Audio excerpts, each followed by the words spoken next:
Mobile payment systems want to free us from cash and cards, but are they ready to replace your wallet, and which one is best? This is Apple Pay versus Samsung Pay versus Google Pay.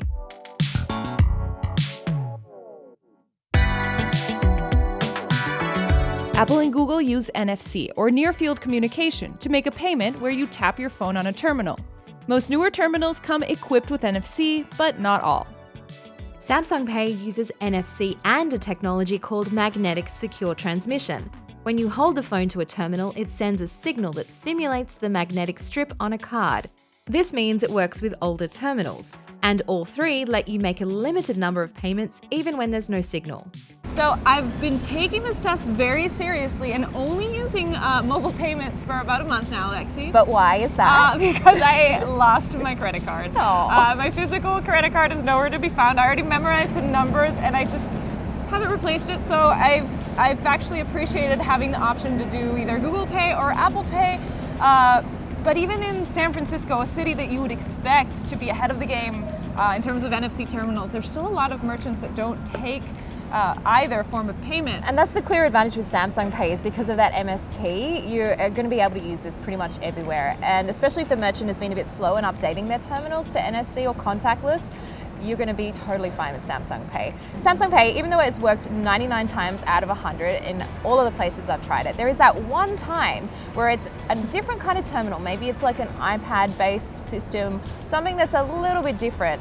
It won't work. And it's really embarrassing because the shopkeeper's like, oh, it's not going to work. We don't do mobile payments. And I give them the big spiel about Samsung Pay and how it's definitely going to work. This technology will work, and then it doesn't work, and then I'm really embarrassed.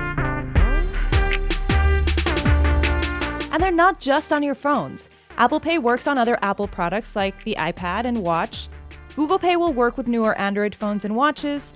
And Samsung Pay is also on some Gear watches. They also work online. Apple Pay has browser payments in Safari and in several apps. Just confirm with your fingerprint or your face and you're done. Google Pay just rolled out browser payments as well in Chrome, Safari, and Firefox, but not many online stores use it yet. Google and Samsung Pay also work on sites that use Visa Checkout if you're shopping on your phone. So I do a lot of shopping online, and as a result, I really love it when a site accepts a mobile payment system, so I don't have to enter my details again. When they do take Apple Pay or Google Pay, it's pretty seamless. You don't have to input anything. All you have to do, at least for Apple Pay, is authenticate. The downside with Apple Pay is that it only works in Safari. Google Pay you can do in any browser. Right, and the one thing I did find with Google Pay, which was really interesting, when I did find an app that supported it, there are quite a few. It actually tells you in the Google Pay app like exactly which ones it will take through the checkout process. But because when you use Google Pay, your phone is already unlocked, and you go and actually start to process the payment through the Google Pay interface, there's no second layer of authentication. Like, you don't need to use your fingerprint or the PIN again to verify that you want to make that purchase. I accidentally bought stuff on Google Pay checkout in an app because I didn't re-authenticate. I was just like, yep, continue, it's got my payment. Oh, it's processed the order and I didn't want it to. So that was a bit of a pain point for me. It would be great if there was just an extra layer in checkout for people like me who buy things accidentally.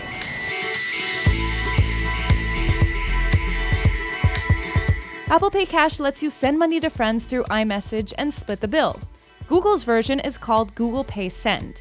As you might expect, only Apple users can send money to each other, but Google lets you send money to Android or iOS users, or through your computer. So sending money to friends, we have the option of Apple Pay Cash or Google Pay Send. At the time we recorded this video, Samsung Pay does not have a peer-to-peer payment option. Out of those two, which one do you use? So if I have to be completely honest, I don't use either very much. Why? Because there's other options that perhaps are better or that I had already been using. So for me, Google Pay, the fact that I have to download yet another app, that's my biggest barrier of entry. I already have Venmo installed on my phone. I already use others like social media to pay friends. Apple Pay Cash is fine for other people with iOS devices. It's always a gamble. Do they have it? Do they don't? Same thing with Google Pay. And so I don't want to be guessing. I have to say, I kind of agree with you here. I don't use one of those as my primary source of sending money. I use Zelle, which is in the US, it's that bank-based peer-to-peer transfer system because it's fast. Like within 5 minutes of hitting send that money, it's in my account, which is kind of crazy. Google Pay Send is probably the second fastest for me. It's usually within like 1 business day it's in the account. And then Apple Pay Cash is unfortunately the slowest. It's 1 to 3 business days. But again, all of this depends on the bank that you're with and compatibility. Mobile payment systems use a method called tokenization to keep card details secure. Once you add your cards to the app, it generates a virtual account number and your real card number is never given to the merchant. If your phone is stolen, all 3 let you wipe your device remotely, which will remove your virtual wallet right along with it. But is your phone really ready to replace your wallet? We challenged all 3 to see which one could buy us more stuff in San Francisco. I took Google Pay and Apple Pay. And I took Samsung Pay to find out. Hi, do you take yes. Apple Pay or Google Pay? Just get a chamomile tea, please. Okay, thank you. To go. Hi, can I get a chamomile tea? I just placed an order with you. Thank you. Cool. Thank you.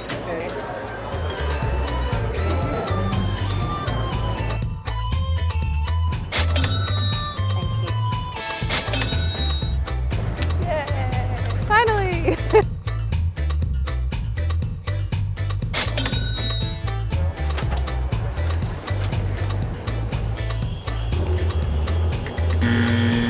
No.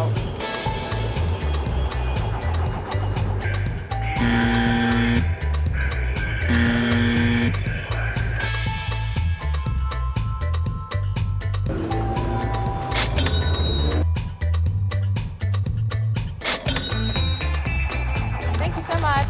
Have a great day. Bye.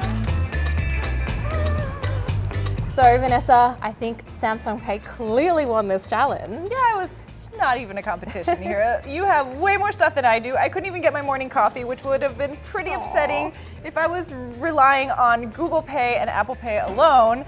I did get some nice flowers, and maybe it would have been a different story online. Also in other countries around the world, like Australia, where I'm from, NFC and Tap to Go is huge. Like you can really get away with never having your wallet and only ever using your phone if you want to.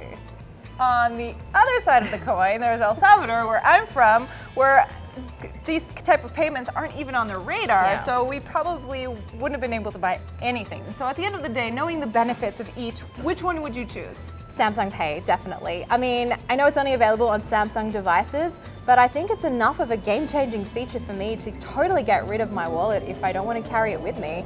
I would probably choose Samsung Pay as well. Obviously, I'm their #1 target. I lost my card, but I do look for other factors in a phone, so I don't know if that alone would be enough to sway me to buy the phone. But what do you guys think? Which one would you choose? Please hit us up on the comments below and tell us what else you want us to compare next. All right. Okay. Rolling. If the wind is okay? Oh, you just look like you guys in a hurricane, but that's fine. Like jackets, hair, everything. It's like We're reporting live from a hurricane in San Francisco. I don't want to go buy some to survive. Yeah.